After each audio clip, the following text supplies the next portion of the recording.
I work with entrepreneurs. My job is to run the Center for Emerging Technologies, which is a state innovation center, and to actually provide training and technical assistance to people who want to take an idea and actually see if they can turn it into not only a business, but a thriving and growing concern. What kind of needs do they have?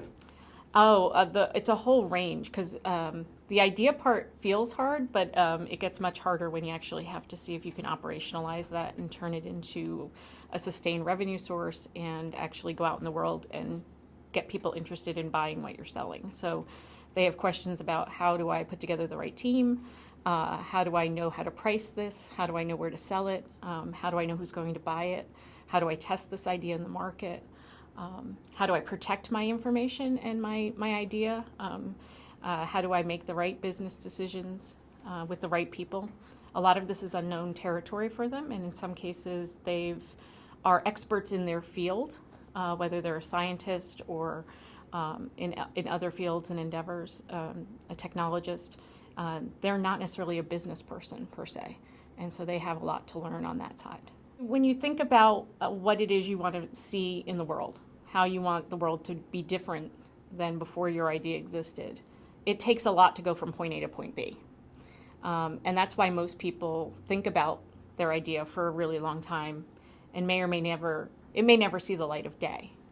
And to actually put in the hard work of figuring out, how does this idea actually become a thing, and how does this thing go out into the world and become a product or a service? And then how is it ubiquitous? How is it everywhere and people can't imagine life without it?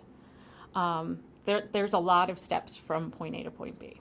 In CET, we have probably 70 to 80 permanent tenants, meaning they have a dedicated office space. And we probably have another 80 or so working at a co-working. So that could be one person, two people. It may be more than, there's a company count and there's a person count. So those are the folks who are physically within our space, and then on any given year, I'm just about to wrap up my first 12 months here. It looks like we'll probably be serving 80 to 100 entrepreneurs directly through our Square One boot camp. Tonight we actually start our Square One Ignite program, which is a shorter quick start version of the technical assistance and training program. And then one-on-one, I meet with entrepreneurs weekly. People who really want to understand, where do I go from here? I hear there's this ecosystem. What is this ecosystem, and how do I get to be a part of it, and where's the right way to go? The physical building could be characterized as an incubator. The combination of physical space with programming is really what makes it an incubator. Graduation is fluid, so we have some companies that are mature, that have been here since CET was founded in 1998. For whom the facility and the services work. And so asking them to leave doesn't necessarily further their mission, and our goal is to make sure they're successful. At the same time, there are companies that will outgrow us and who will find that there are other places they need to be, and we support them in growing in that way.